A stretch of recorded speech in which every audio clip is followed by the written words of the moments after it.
Assalamualaikum warahmatullahi wabarakatuh. Salam sejahtera selalu, salam budaya bersama channel Mencari Jejak 70.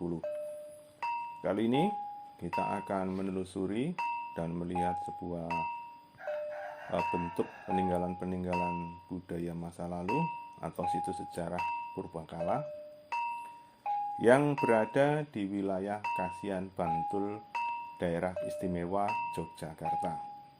Tempat ini merupakan peninggalan dari etnis Tionghoa. Artinya ini merupakan situs purbakala pemakaman dari warga Tionghoa di masa lalu. Tempat ini dikenal sebagai jujukan salah satu tempat yang dianggap keramat oleh warga sekitar maupun wilayah daerah Bantul dan sekitarnya. Setiap malam Jumat Kliwon dan Selasa Kliwon, tempat ini banyak didatangi oleh peziarah-peziarah baik di dalam kota Yogyakarta maupun dari luar kota Yogyakarta. Tempat ini dipercaya masih memiliki energi yang keramat, energi yang bisa terpancar dari tempat ini, yang menjadikan para peziarah-peziarah masih tetap mendatanginya sampai detik ini. Pemakaman ini dipercaya merupakan pemakaman seorang tabib di masa lalu, di masa kerajaan Ngayogyakarta Hadiningrat di masa lalu. Jadi ini merupakan tempat pemakaman atau tempat peristirahatan terakhir dari seorang tabib yang sangat dikenal di masanya. Jika kita ingin mendatangi tempat ini, bisa menggunakan moda transportasi apa saja, karena jalan menuju ke tempat ini tergolong lebar dan juga tidak ada kendala. Kalau dari pusat kota Yogyakarta sekitar 7 km sampai 8 km. Kita nanti dengan menggunakan bisa bis kecil atau bisa menggunakan mobil pribadi atau bisa menggunakan sepeda motor dari titik nol kota Yogyakarta, bisa melewati jalur ke arah barat, lalu dari arah barat menuju ke daerah Tenggara. Jadi di sana nanti kita akan menuju ke daerah Kasihan, khususnya ke pabrik gula Madukismo. Jadi untuk patokan atau untuk menjadi ancer-ancer itu adalah sebuah pabrik ya yang dinamakan dengan pabrik gula Madukismo. Nanti kita akan menuju ke perempatan pabrik gula Madukismo, lalu kita mengambil jalur yang menuju Kasongan. Kalau untuk kota Kasongan sendiri sudah sangat terkenal ya, karena merupakan pabrik keramik dan sebagainya. Nanti dari perempatan pabrik Madukismo sedikit maju, nanti di situ ada sekitar 1 kiloan ya. Nanti menuju ke arah kanan, kita belok kanan. Nanti ada sebuah kalau jalan dari Madukismo sampai ke Kasongan, kita melihat ke arah kanan sebuah bukit kecil. Nah, di situ banyak pohon cemaranya ya. Dan di sana itu banyak sekali pemakaman. Tidak cuma pemakaman beliau, namun juga ada pemakaman kuno yang lainnya. Kalau yang sebelah kiri itu pemakaman yang kuno, kalau yang sebelah kanan itu sudah merupakan pemakaman agak modern ya, pemakaman warga Tionghoa yang sudah agak modern. Tapi yang sebelah kiri merupakan tinggalan-tinggalan masa lalu. Nanti kita akan bisa melihat pintu gerbang. Nanti kalau dalam pintu gerbang masuk ke dalam. Untuk parkirannya juga cukup luas. Kalau untuk mobil pribadi ya cukup luas, dan sepeda motor. Dan di situ juga ada penginapan. Kalau bagi yang akan menginap, biasanya kalau yang akan menelusuri malam Jumat Kliwon atau Selasa Kliwon, yang dari luar kota biasanya akan menginap di tempat tersebut, dan disediakan tempat penginapan, ada rumah khusus ya cukup luas dan besar.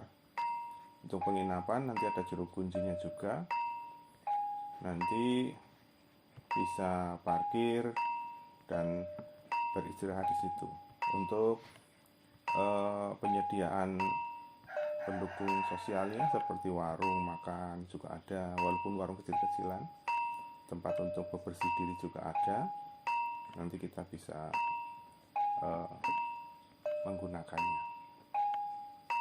Nanti bisa menghubungi juru kunci dan akan dibukakan tempat pemakaman beliau. Sejarah tentang beliau di masa lalu memang cukup sulit ya untuk mendapatkannya. Ini kebetulan dari tim Mencari Jejak 70 juga ada kekurangannya dalam film ini, karena untuk data-data beliau sendiri memang tidak ada. Artinya untuk data-datanya kita hanya memberikan gambaran saja bahwa di tempat tersebut ada sebuah makam kuno dari warga Tionghoa yang kebetulan dipercaya sebagai tabib Kerajaan Mataram, Yogyakarta. Cukup dikenal, cukup diketahui dan dipercaya mempunyai kekuatan spiritual dan religius di masa lalunya, menjadikan sebuah daya tarik tersendiri bagi semua peziarah-peziarah yang mendatangi kota Yogyakarta. Kita akan melihatnya dari sisi bahwasanya di kota Yogyakarta juga banyak peninggalan-peninggalan kuno, khususnya juga tempat-tempat pemakaman kuno, atau disebut kalau bahasa sosialnya adalah Bong Cina. Jadi kata Bong Cina itu identik dengan pemakaman warga Tionghoa. Kebetulan di channel Mencari Jejak 70 di awal-awal juga sudah mengupload konten tentang pemakaman warga Tionghoa di masa lalu. Karena cukup tersebar, banyak sekali yang ada di kota Yogyakarta. Antara lain yaitu di kota Sedayu, yaitu di Bukit Bulu namanya. Kalau dikenalnya namanya Gunung Bulu. Itu merupakan makam Tionghoa di masa lalu juga, di mana di saat itu di wilayah Sedayu ada pabrik gula tebu yang besar. Di pabrik gula yang merupakan produk daripada di zaman Hindia Belanda. Kalau sekarang sudah tidak ada lagi ya, bekasnya pun sudah tidak ada, hanya sedikit-sedikit fragmen dan potongan-potongan sejarahnya saja yang ada di sana. Namun salah satu peninggalannya adalah justru makam Tionghoa atau Bong Cina yang ada di sana. Ini merupakan salah satu potongan-potongan sejarah yang ada di wilayah Sedayu. Lalu di Gunung Sempu daerah Kasongan, wilayah dekat Kasongan dan Kasihan Bantul juga ada. Ini juga ada makam. Suatu ketika kita akan ke sana ya. Kebetulan di sana juga ada makam yang cukup terkenal, yaitu makam bupati, yaitu seorang petinggi dari wilayah Yogyakarta yang kebetulan berpangkat kapiten saat itu, yang melaporkan kepada Gubernur Jenderal Raffles tentang keberadaan Candi Borobudur, yang akhirnya Candi Borobudur direhab habis-habisan di saat itu karena ditemukan dan direhab, sehingga kita bisa menyaksikan Candi Borobudur sampai detik ini. Itu merupakan salah satu pelaporan dari seorang warga Tionghoa kepada Gubernur Jenderal Raffles, dan sejarah jadi terungkap. Lalu di wilayah yang lainnya ada di daerah Muntilan.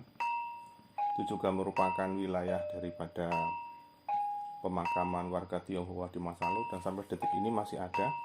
Itu kalau kita jalur dari kota Yogyakarta menuju ke wilayah Magelang atau wilayah Semarang, nanti kiri jalan di daerah Muntilan itu kita melihat bukit yang cukup indah.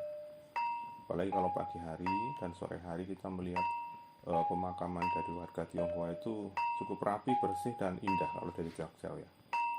Ini tim Mencari Jejak 70 pernah ke sana dan pernah meliputnya, suatu ketika kita akan upload ya. Lalu juga ada di dalam kota, ada juga di wilayah Badran, ada potongan-potongan sejarah tentang pemakaman warga Tionghoa juga, kuno juga di situ. Suatu ketika kita juga akan meliput ke sana. Kita kembali kepada makam yang ada di wilayah sini ya. Nah, kebetulan kita bisa melihat, kita liput. Sebenarnya pemakaman ini cukup rapi ya, namun masih banyak hal-hal yang perlu dirapikan, masih dibersihkan. Kemungkinan untuk makam-makam yang belum dibersihkan, ahli warisnya mungkin belum sempat ataupun belum bisa membersihkannya, ataupun ada yang sudah tidak ada ahli warisnya, yang menimbulkan makam-makam kuno yang ada di sini itu terlantar. Namun inti daripada pemakaman ini semua salah satu potongan-potongan sejarah di masa lalu, bahwasanya warga Tionghoa yang ada di kota Yogyakarta ada dan cukup besar di masa lalu. Ini dilihat daripada jumlah dan dilihat daripada bentuk-bentuk pemakaman itu sendiri. Di malam Jumat Kliwon dan Selasa Kliwon, banyak warga dan peziarah berdatangan dari luar kota itu untuk melakukan acara-acara prosesi spiritual dan religius di tempat ini dengan menggunakan banyak cara dan menggunakan banyak tata aturan. Karena yang berdatangan itu tidak cuma dari warga Tionghoa, namun juga dari warga-warga yang lainnya yang suka berburu hal-hal yang bersifat magis, mistis, dan spiritualis. Itu seperti itu dari yang kita lihat. Tempatnya juga cukup bersih, artinya untuk melakukan kegiatan-kegiatan spiritual, tempatnya juga tertata rapi, situsnya juga tidak terlalu sulit, karena untuk dapat naik ke atas itu kita paling mendaki sebuah tangga kecil yang cukup tidak terlalu terjal seperti tempat-tempat yang lainnya. Biasanya tempat-tempat situs bersejarah itu kalau ada di gunung itu kita mendakinya cukup tinggi, kadang-kadang malah jalannya cukup merepotkan dan cukup sulit, ada yang terjal dan sebagainya. Untuk tim Mencari Jejak 70 sering mendatangi situs-situs itu, jalannya cukup merepotkan ya, baik bentuk tangganya maupun jalur menuju ke tempatnya, yang akhirnya kita cukup harus berhati-hati. Untuk penyampaian reportasenya pun sering kita mengadakan siang hari agar pendengar maupun pemirsa semua bisa melihatnya di siang hari dalam bentuk yang bisa diketahui secara jelas. Kalau malam hari itu sering tidak jelas. Begitu. Semoga tempat ini bisa terpelihara sampai kapanpun, dan semoga bisa dikenal oleh masyarakat bahwa di zaman dahulu pun banyak sekali potongan-potongan sejarah yang saling keterkaitan. Rupanya untuk reportase kali ini cukup di sini dulu. Kita ketemu lagi di lain konten dan di lain kesempatan, juga di lain tempat situs sejarah. Salam sejahtera selalu, salam budaya, salam waras warak wutuh bersama channel Mencari Jejak 70. Wassalamualaikum warahmatullahi wabarakatuh. Oh ya, jangan lupa subscribe dan like-nya ya, agar kami semakin berkembang dan kita semua juga bisa akan menelisik dan menelusuri sejarah yang lainnya, agar kita juga semakin tambah wawasan. Oh ya, sekalian sedikit pengumuman buat pemirsa semua. Jika ada pemirsa ataupun mendengar yang mempunyai informasi tentang tempat sejarah atau situs sejarah yang ada di lingkungan Anda semua, bisa memberikan informasi kepada kami. Hubungi di 0823 66 55 1970. Semoga kita bisa berkunjung ke sana dan bisa mereportasenya agar kita semakin banyak informasi sejarah di masa lalu. Salam Rahayu.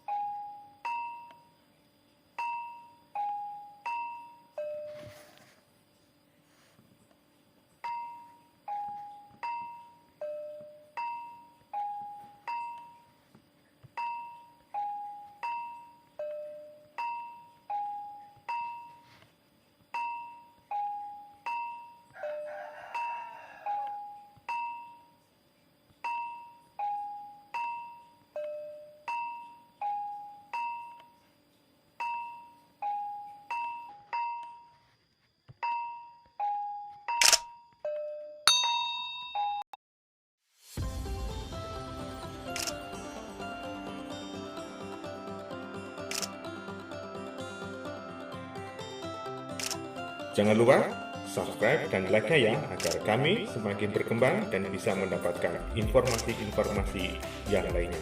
Salam Rahayu.